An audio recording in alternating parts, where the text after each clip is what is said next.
Chers amis, j'ai le privilège de présider cette nouvelle séance de l'Institut Gérard Haddad, de ce séminaire de fin d'année, pour poursuivre, pour continuer sur la dynamique de réflexion sur Caïn et Abel, le récit biblique, qui va jusque notre problématique du mythe de Caïn, du complexe de Caïn que Gérard a beaucoup développé.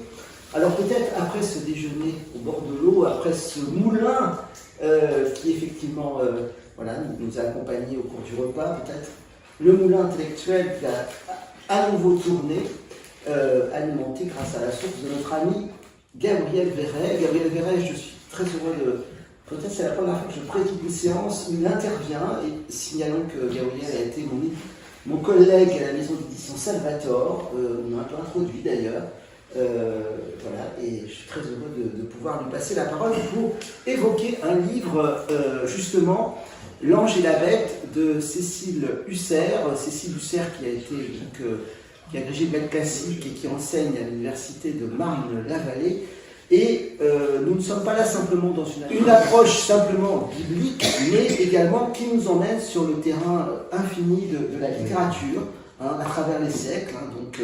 Comme j'ai longuement lu ce livre avant de venir, dans les heures qui ont précédé cette conférence, je vois que le parcours est très vaste, puisqu'on part du récit biblique aux interprétations littéraires contemporaines. Donc, cher Gabriel et cher ami, je suis heureux de te laisser la parole pour évoquer L'Ange et la Bête. C'est presque un peu, du Pascal, du Cocteau, L'Ange et la Bête. Mais à toi la parole. Très bien, je te remercie, Marc, on voit l'ascenseur, vas-y. Pour cette présentation. Et, merci aussi à vous tous d'être ici, une fois encore. Merci à Gérard Haddad de nous accueillir dans ce cadre superbe. Avec plaisir. Merci à Sophie Morgan pour l'organisation, la logistique, comme toujours. Merci à Thierry Bostros pour la technique qui est assurée de main de maître, comme chaque fois. Alors en effet, nous allons parler de Caïn et Abel du point de vue littéraire, c'est-à-dire ce qu'en a fait la tradition littéraire. Alors pour commencer, psychanalyse, littérature, pourquoi, quel rapport? Je citerai juste Paul Laurent Assoun qui dit « La réécriture de mythes fondateurs ou bibliques est une caractéristique de la littérature moderne. Elle a un effet de libération d'une signification inconsciente qui est une perche tendue à la psychanalyse qui viendra authentifier cette initiative. » Donc, dans la lignée du complexe de Caïn, remis en avant par Gérard Haddad, dans sa quête de l'origine de la violence interhumaine, nous allons essayer de donner un écho au mythe biblique, c'est-à-dire suivre quelques-unes des interprétations qui ont pu en être faites dans la littérature française et anglaise essentiellement, depuis la Bible, donc ça fait quelques années déjà. La peinture est riche de représentations du meurtre d'Abel par Caïn, mais on oublie souvent l'importance que la littérature a pu lui donner aussi. Et le prétexte donc de ce parcours, c'est ce livre de Cécile Husser-Poisson, L'Ange et la Bête, Caïn et Abel dans la littérature, bouquin qui est paru en 2005 et qui est tiré d'une thèse universitaire. Et un livre vraiment très riche. Donc je ne vais pas développer tous les éléments du livre. Vous aurez, si vous le voulez, l'occasion de lire le texte que j'ai fait en même temps que l'enregistrement. En tout cas, ce que je vais faire à la suite de Cécile Huchard-Poisson, c'est suivre les échos du mythe jusqu'au Moyen-Âge à la Renaissance. Dans un deuxième temps, prendre en considération le tournant romantique, fin 18e, 19e. Et dans une troisième partie, on regardera les interprétations qui ont pu en être faites au XXe siècle, au moment des guerres mondiales et jusqu'à aujourd'hui. Alors, pour ce qui est du texte biblique et son interprétation jusqu'au Moyen-Âge et à la Renaissance, l'essentiel, ce qu'il faut voir, c'est que le texte biblique de Genèse 4 est extrêmement succinct et ambivalent, imprécis, donc il donne d'autant plus matière à interprétation. De nombreux commentaires des Midrashim ont été faits de cet épisode. On en trouve notamment dans Genèse Rabbah, mais dans d'autres Midrashim aussi.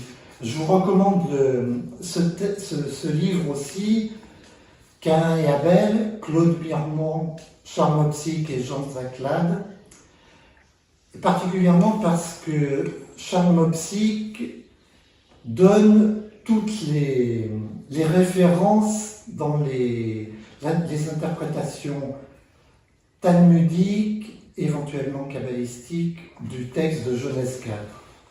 Donc c'est un bouquin très intéressant. Qui n'est plus de ce monde. Charles Mopsic, oui. Occasion peut-être pour lui rendre hommage aussi, et que ce soit l'occasion aussi de rendre hommage à Cécile Huchard, l'auteur de ce livre dont je vais essayer de parler. Cécile Huchard qui a été victime d'un assassinat par son ex-mari l'an dernier dans le hall de son immeuble. Donc on peut lui dédier cet après-midi. En dehors des Midrashim, l'interprétation importante qu'on peut considérer, ce sera celle d'Augustin, Saint Augustin, donc, dans la Cité de Dieu, au livre 15, il donne une interprétation qui va prévaloir pendant des siècles, Caïn, pour lui, est le représentant de la cité terrestre, Abel, l'archétype de la cité céleste, le précurseur du Christ. Caïn sera du côté du mal, Abel du côté du bien. Et cette dichotomie tranchée va se poursuivre pendant très longtemps. Cécile Huchard évoque, parce qu'elle elle prend en compte la littérature anglaise et la littérature française, elle parle d'un poème épique en vieil anglais, le Beowulf, qui a été fixé entre le 8e et le 9e siècle, et selon elle, c'est la plus ancienne œuvre littéraire qui évoque Caïn et Abel. La descendance de Caïn a une apparence inhumaine, et le Moyen-Âge verra en lui le père des monstres. Elle montre ensuite comment le thème du fratricide s'est introduit aussi en littérature par le biais du théâtre. Parce qu'elle rappelle que le premier théâtre, en France comme en Grande-Bretagne, a été religieux.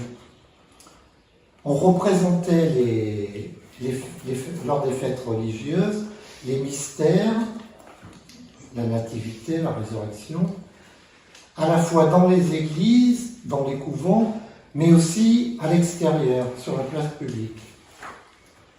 Donc elle donne plusieurs exemples de ces interprétations théâtrales.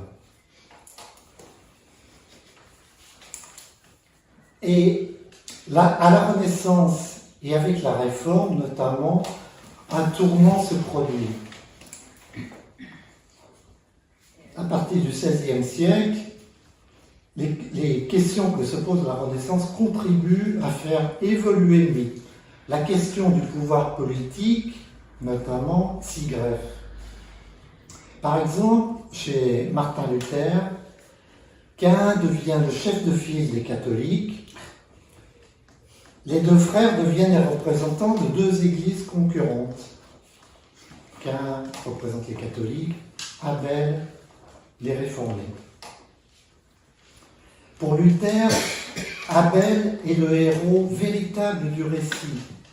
Caïn est l'être hypocrite et orgueilleux. Il se montre insolent, ce qui le conduit à la haine, au meurtre et à sa condamnation à errer. Sa vie est marquée par la stérilité. Il devient alors le modèle de tous les caïnites, juifs et catholiques. Les références de Luther à Genèse 4 sont donc orientées par sa théologie. Les œuvres ne sont rien sans la foi. L'œuvre de Caïn, je cite, était donc hypocrite et impie. Il n'y avait en lui aucune foi dans la grâce, mais la seule présomption de sa propre justice. D'autres viennent après lui. Cécile Hucher parle entre autres de Théodore Agrippa d'Aubigné. Mais je voudrais insister aussi sur Shakespeare, dont elle parle longuement. Pour Shakespeare, au commencement était le meurtre politique. Et pour Cécile Hucher, outre Hamlet, on retrouve cette thématique dans de nombreux drames historiques comme Richard II, Henri VI et bien d'autres. Donc Caïn est la figure à laquelle le meurtrier est identifié. Pour Shakespeare, l'homo politicus est de la race de Caïn. L'histoire politique est un monde sans pitié dans lequel Abel n'a aucune place. Le meurtre a un caractère originel et fondateur. Il n'y a donc pas de société ni de politique visant à l'organiser sans meurtre. On peut évoquer aussi Machiavel, qui, même si il ne parle pas explicitement de Caïn, du meurtre d'Abel, reprend des thématiques évoquées par Shakespeare. Maurice Sèvres, à son tour, dans Microcosme en 1562, reprend cette histoire, puisqu'il retrace dans ce poème épique l'histoire du monde. Mais pour lui, Caïn devient aussi le père des arts, y compris des disciplines intellectuelles. Le père des arts. Des arts. Il fait passer l'humanité de la construction concrète à la construction abstraite. Il met donc en avant le génie de Caïn. L'humanisme endosse l'habit du caïnisme. On a donc déjà un premier retournement, si on veut. On peut évoquer aussi Guillaume du Bartas, mais ça vous en verrez plus dans le texte lui-même. En tout cas, le Caïn de la Renaissance est déjà bien différent de celui du Moyen-Âge. Il est l'homme sérieux, tout préoccupé de politique. En outre, sa figure éclipse presque entièrement celle d'Abel. Meurtrier, il parle peut-être plus à l'esprit d'auteurs qui ont vu tomber nombre de têtes autour d'eux.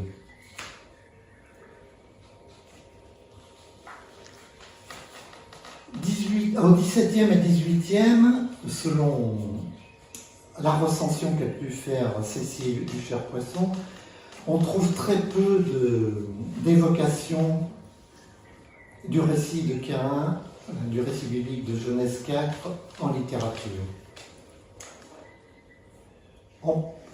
Elle évoque Félix Lope de Vega en 1624 dans la Creación del Mundo, dans le théâtre donc, qui reprend un Caïn irascible et insatisfait, alors qu'Abel se montre humble et aimant. La préférence qu'Adam et Ève semblent témoigner envers Abel rend jaloux Caïn. Révolté contre ses parents et son frère cadet, il finira par tuer ce dernier. Mais Caïn se voit comme l'instrument de la punition divine. Il a découvert la mort et se repent de l'avoir fait entrer sur terre. La création, selon Lope de Vega, se termine une fois que l'humanité est entrée dans l'histoire avec la mort.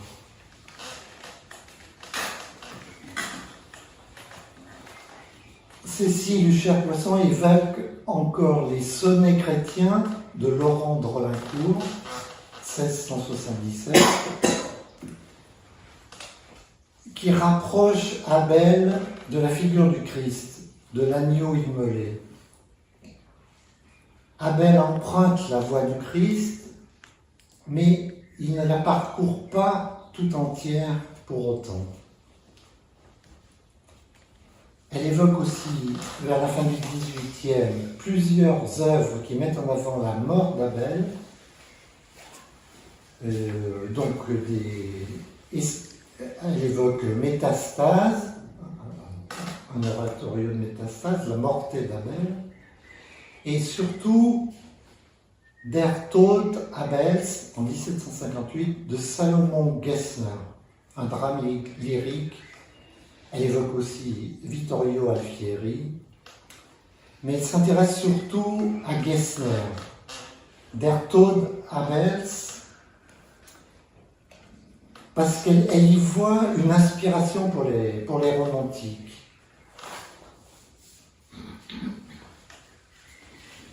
Donc jusqu'ici, nous avons rencontré un cas bâtisseur ou tyran politique à la Renaissance, marquant le lien entre mort et civilisation. Un Abel prototype du Christ au XVIIe, traduisant la prégnance de l'interprétation augustinienne. Enfin, avec Gessner, Caïn préfigure celui des romantiques, lesquels feront de lui une victime. En effet, au XIXe siècle, le retournement se traduit par la substitution de Caïn et Abel dans le titre des œuvres eux-mêmes. C'est ainsi que Lord Byron publie un Caïn en 1822, et ce texte aura un retentissement énorme. Il sera même condamné publiquement par le roi, mais à la fois il y a la violence et le côté tragique, le fait presque comme un écho au fatum des tragiques grecs. La révolte de Caïn ne l'empêche pas de succomber au caractère fatal de son destin. Nombre d'éléments de la pièce rappellent la tragédie antique. Ces éléments viennent comme, d'une certaine façon, disculper Caïn. C'est comme possédé par Lucifer que Caïn tue son frère, montrant qu'il n'est pas seul responsable des fratricides. William Blake, en 1822, publie The Ghost of Abel, qui constitue une sorte de réponse à Byron.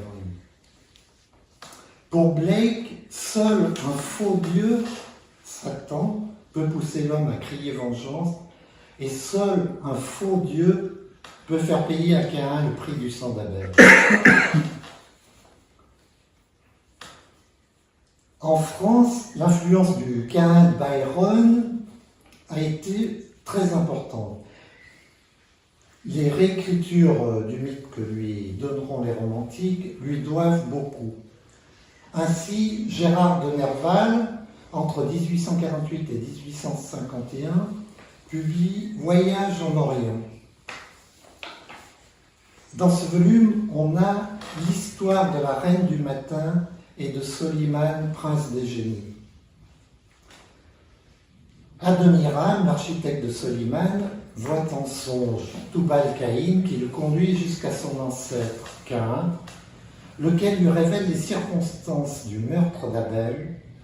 Le cultivateur devait travailler à la sueur de son front, Dieu a préféré le sacrifice d'Abel, et le fratricide a fait suite à une rivalité amoureuse. Donc, Nerval ajoute un aspect nouveau, si on peut dire.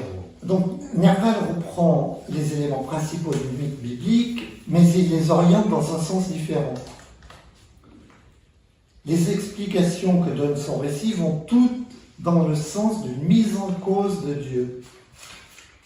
Tout concourt à faire de son Caïn un géant. Comme chez Byron, Caïn est mal aimé d'un Dieu qui lui paraît tyrannique et tue Abel dans un accès de désespoir devant cette injustice divine. En 1861 paraissent Les Fleurs du Mal de Baudelaire, dans lesquels l'un des poèmes s'appelle Abel et Caïn, qui est une suite de distiques, race d'Abel, race de Caïn. Je cite quelques-uns de ces distiques. Race d'Abel, dors, bois et mange, Dieu te sourit complaisamment. Race de Caïn, dans la fange, rampe et meurt misérablement. Ah, race d'Abel, ta charogne engraissera le sol fumant. Race de Caïn, ta besogne n'est pas faite suffisamment. Race d'Abel, voici ta honte. Le fer est vaincu par les pieux. Race de Caïn, au ciel monte et sur la terre jette Dieu. Le mythe de Caïn est donc réécrit par Baudelaire dans un sens tout à fait inverse à son origine biblique. Et comme le fait remarquer Cécile Huchère-Poisson, l'emploi du présent donne au texte de Baudelaire une actualité renouvelée à chaque lecture.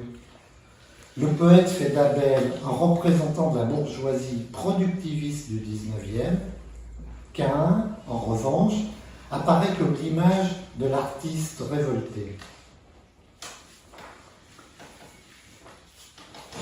Cécile Huchère cite encore Charles-Marie Lecomte de Lille, qui publie en 1862 ses Poèmes barbares,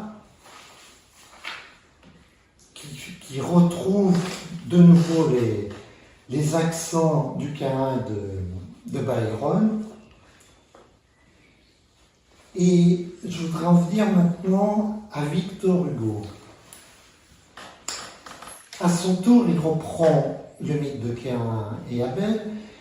Il lui donne un ancrage historique plutôt que biblique, mais contrairement au poète précédent, son Caïn reste un réprouvé, jamais réhabilité.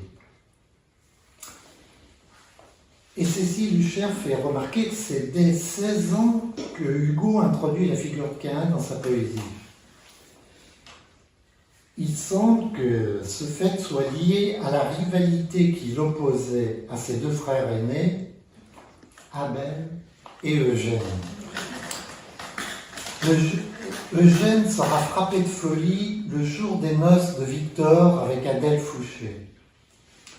Cette rivalité fraternelle se retrouve dans deux drames de Hugo, Les Jumeaux et Les Burgraves. À cette rivalité, on peut ajouter la figure de Napoléon. Hugo n'aimait pas son père, général d'Empire. Après la séparation de ses parents, cette figure honnie du père, qu'il rapportait à Napoléon, le premier empereur, il la remporte sur Napoléon III, Napoléon Petit. Et de Caïn, il est question dans le poème La conscience, que tout le monde a dans la tête. Je cite les quelques derniers vers. On fit donc une fosse, et Caïn dit « c'est bien ». Puis il descendit, seul sous cette voûte sombre. Quand il se fut assis sur sa chaise dans l'ombre, et qu'on eut sur son front fermé le souterrain, l'œil était dans la tombe et regardait Caïn. Quelle horreur. Un lien rattache la figure de Caïn au criminel. Ainsi, chaque criminel est une réincarnation historique de l'assassin biblique. Par exemple, dans 93, publié en 1874, Hugo fait de Marat une de ses figures du mal. La marche du progrès ne peut rien contre Caïn, un monstre qui survit à l'histoire. Là où les autres romantiques voulaient se débarrasser de Dieu, Hugo montre que seul ce dernier peut racheter Caïn. L'ambiguïté des héros hugoliens traduit la possibilité pour tout homme de devenir Caïn. Un Caïn pur ou un Caïn matiné d'Abel. C'est peut-être là la clé de l'opposition de Hugo à la peine de mort. Il refuse de voir Abel, la victime, se métamorphoser en Caïn. Ce rachat de Caïn, Hugo l'évoque par exemple dans Dieu, qui sera publié de façon posthume en 1891. Je cite quelques vers. Qui te dit que le jour où la mort enfin te fera naître, tu ne verras pas, homme, au seuil des cieux, paraître un archange plus grand et plus éblouissant, qui viendra vers toi, pur, auguste, doux, serein, calme, et qui te dira « c'est moi qui fus Caïn ». Il y aurait donc une réécriture romantique de Genèse 4, la noirceur de Caïn réprouvé et coupable, rendant sa réhabilitation d'autant plus éclatante et digne. Le paradis perdu fait de la vie de Caïn l'enfer. L'envie de retrouver l'Éden invite à ressusciter Abel et à éliminer Dieu, considéré comme responsable du fratricide. Sous des manifestations diverses, la révolte de Caïn n'entraîne cependant que l'aggravation du mal. Le fratricide est conséquent à la chute et à la procréation. Dans la procréation, c'est la division qu'elle entraîne que les romantiques récusent, non l'union sexuelle qu'ils considèrent comme un retour à l'unité originelle. Le lien du fratricide avec le mal est envisagé sous des formes diverses, mais la révolte de Caïn ne fait qu'aggraver ce qu'elle promettait de supprimer. C'est donc une révolte vouée à l'échec, que Caïn soit entièrement coupable du fratricide ou non. En outre, le paradis des romantiques est un Éden sans Dieu, opposé au paradis biblique. La révolte de Caïn se fonde donc sur un paradis imaginaire.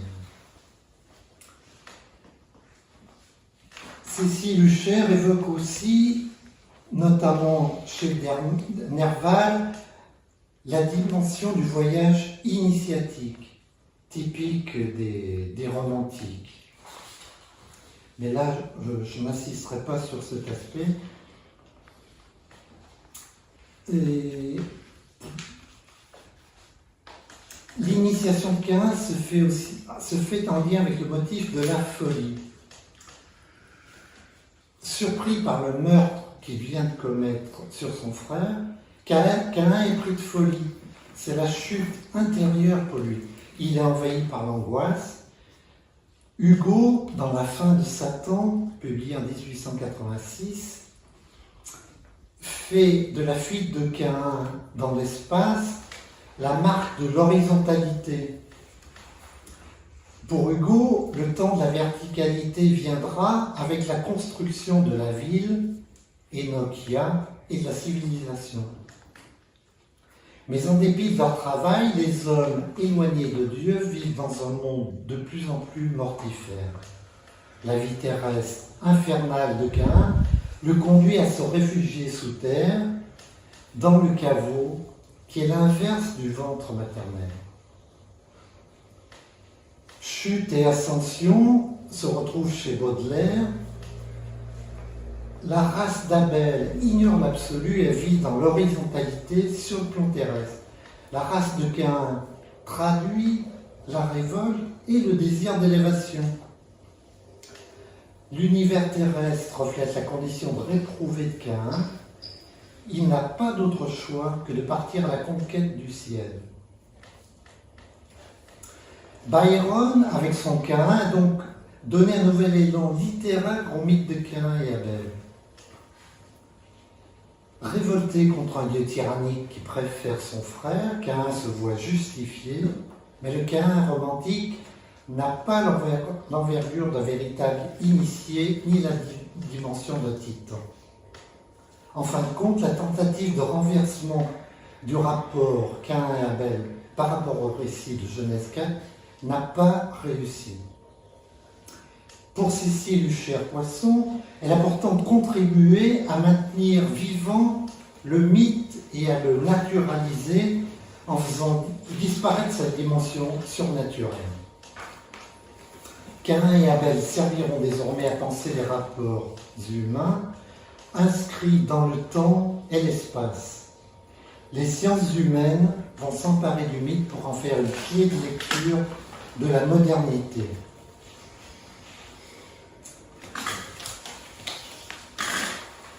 C'est là le tournant du fin du 19e et 20e siècle. Parmi les auteurs évoqués par Cécile Huchère, il y a Balzac. Ce dernier exprime sa perception hostile de Caïn dans les rapports que Lucien de Rubempré entretient avec Carlos Herrera, alias Vautrin, dans Illusion perdue, publié entre 1837 et 1843, il met dans la bouche de Herrera « Les uns descendent d'Abel, les autres de Caïn. Moi, je suis un sang mêlé. Caïn pour mes ennemis, Abel pour mes amis, et malheur à qui réveille Caïn. »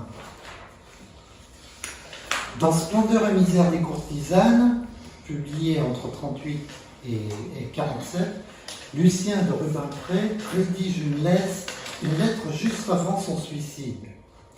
Il y écrit « Il y a la postérité de Caïn et celle d'Abel.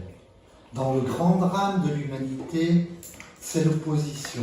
Vous descendez d'Adam par cette ligne, en qui le diable a contribué de souffler le feu, dont la première étincelle avait été jetée sur Ève. Parmi les démons de cette filiation, il s'en trouve de temps en temps de terribles. Ces gens-là sont dangereux dans la société, comme les lions le seraient en Normandie. Le personnage de Lucien tient de l'hermaphrodite, celui de Herrera Vautrin penche pour l'homosexualité. Il y a donc à la fois les thèmes de l'inceste, de l'hermaphrodisme, de l'homosexualité, et tout ça du côté caïnique. Le rêve fusionnel de l'unité perdue, que traduisent l'androgynie, l'homosexualité ou l'inceste, constitue le contrepoint des deux races d'Abel et de Caïn. Et Cécile Huchard-Poisson parle aussi de la lecture politique qui a été faite dès la fin du 19e de ce mythe de Genèse 4. Elle cite par exemple Pierre Leroux, pour qui Caïn veut, c'est la propriété, le jaloux, l'égoïste, etc. C'est le despote. Baudelaire en fera, lui, on l'a vu, le révolté. Mais chez Hugo, de nouveau, la dimension politique reste sensible. Napoléon III est une réincarnation de Caïn. Hugo cherchera à empêcher que la vengeance d'Abel ne se répande. Et la guerre de 1870, note Cécile Huchard, sera même l'occasion d'un éphémère quotidien qui aura 3 éditions, c'est-à-dire qu'il aura été bref. Et le titre de ce quotidien, c'était Caïn et Abel. Il voulait éviter la guerre civile après celle de 70. Oscar Wilde explorera à son tour les relations de l'artiste et du criminel, mais aussi la figure du double. La figure de Caïn n'apparaît qu'à propos de l'artiste. Par nature rebelle, l'artiste se voit entraîné du côté de la transgression et par glissement du côté du crime. C'est notamment l'un des thèmes de La ballade de la geôle de Reading, qui est publié en 1898. Pour Wilde, le crime n'est pas à prendre en compte pour lui-même. Tout homme, fût-il criminel, peut être racheté. Seul le pardon chrétien et le rachat de l'homme par le Christ peuvent éviter le redoublement de la violence. Autre exemple donné par Cécile Huchard-Poisson, Léon Blois. Il publie en 1892 Le salut par les Juifs. Réédité chez Salvatore. Pour Blois, les Juifs sont d'un côté abjects, puisqu'ils ont rejeté le Christ, et adorables, si on peut dire, puisqu'ils ont été élus par Dieu. Le peuple juif est donc nécessaire au salut des hommes, et donc des chrétiens, et Blois fait de ce paradoxe l'arme pour juger des bons et des mauvais chrétiens. Je cite, si vous nous croyez semblables à Caïn parce que nous sommes errants et fugitifs sur la terre, souvenez-vous que le Seigneur a marqué d'un signe ce meurtrier pour que ceux qui le trouveraient ne le tuassent pas. Et voyez après cela combien sont vaines vos menaces d'extermination. Assez clair tout de même. Donc l'hybridité de Caïn, répandue, bien que de façon diverse dans la littérature tant anglaise que française, se fait porteuse de l'ambiguïté même de Caïn et Abel, mais aussi de la figure du double. On a déjà eu l'occasion de l'aborder dans le cadre de ce séminaire à plusieurs reprises. Le fratricide traduira le désir de tuer le double. Si la réprobation de Caïn se poursuit dans le temps, en même temps que la considération pour la victime qui est Abel, la modernité cherche à déterminer qui est Caïn et qui est Abel. De monstre mythologique qu'il était, Caïn se fait monstre historique au XXe siècle, se faisant l'écho des massacres des 2 guerres mondiales.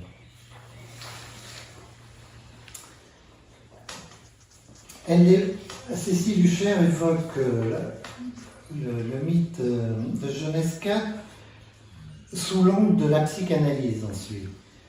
Alors, l'idée du complexe de Caïn, remise en avant depuis quelques années par Gérard Haddad, à la suite d'autres psychanalystes. On avait évoqué Léopold Sondy, mais il y a aussi, il faudrait parler aussi de Charles Baudouin, qui a publié en 1943 une psychanalyse de Victor Hugo, dans laquelle il évoque le complexe de Cain. Un psychanalyste? C'est un Jungien. Psychanalyse de Victor Hugo. C'est le titre du. Un Jungien.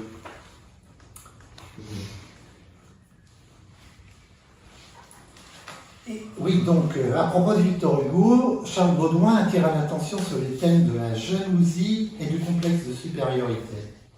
Le poète, jaloux de ses aînés, et notamment d'Eugène, on l'a déjà vu, se sentait à la fois supérieur à ce dernier et coupable de ce sentiment.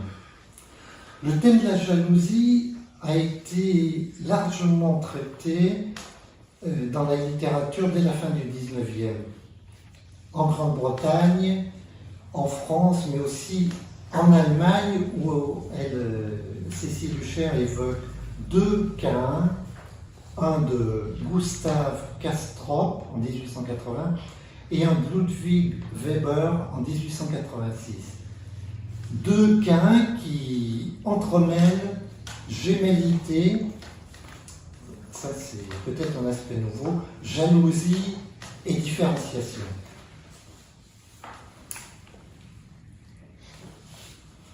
Donc elle évoque aussi beaucoup d'autres auteurs dont je ne parlerai pas ici pour ne pas être trop long et que vous aurez l'occasion de retrouver dans le texte qu'on vous fera Gérard passer. avait évoqué ça.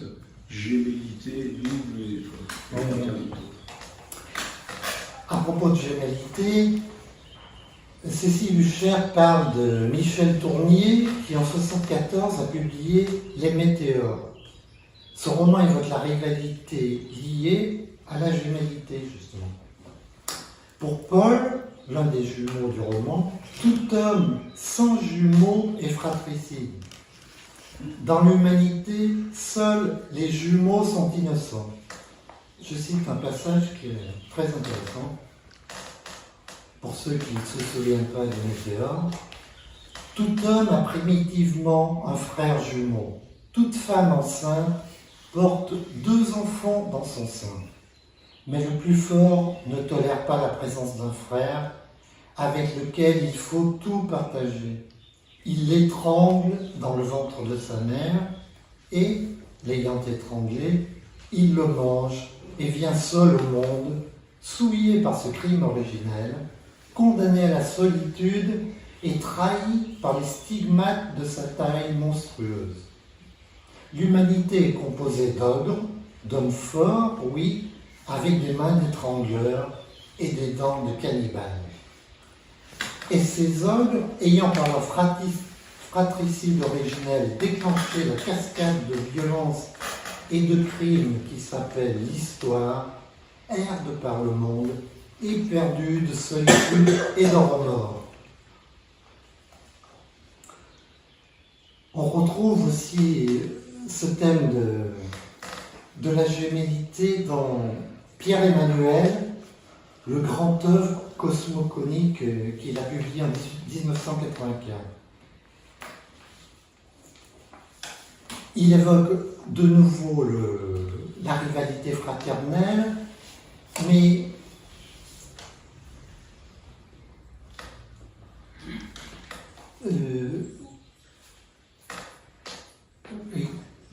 de plus, Luc Estance qui aborde de nouveau à nouveau la question de la jalousie et de la rivalité pour la femme aimée, ce qu'on avait déjà vu chez les romantiques, un thème qui se retrouve, ou peut-être dans les Midrashim, certains des Midrashim. Dans Demian, publié en 1919, Hermann Hesse évoque l'initiation d'Émile Sinclair par Max Demian. La race de Caïn domine l'humanité et Demian apprend à Sinclair à se défaire de son caractère abélique et à prendre conscience qu'il est lui aussi porteur du signe. Et pour Démian, le signe de Caïn, c'est une marque de supériorité, de puissance, de force et de caractère.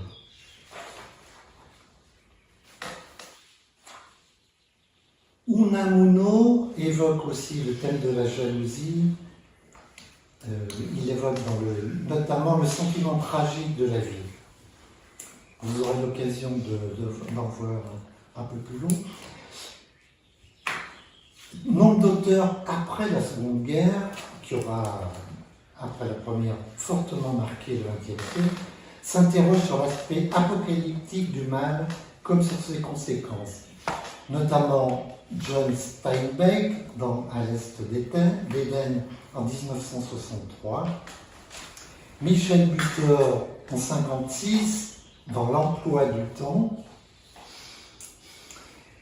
Michel Tournier en 1970 dans Le Roi des Aulnes, et en 1951, Albert Camus reprend le thème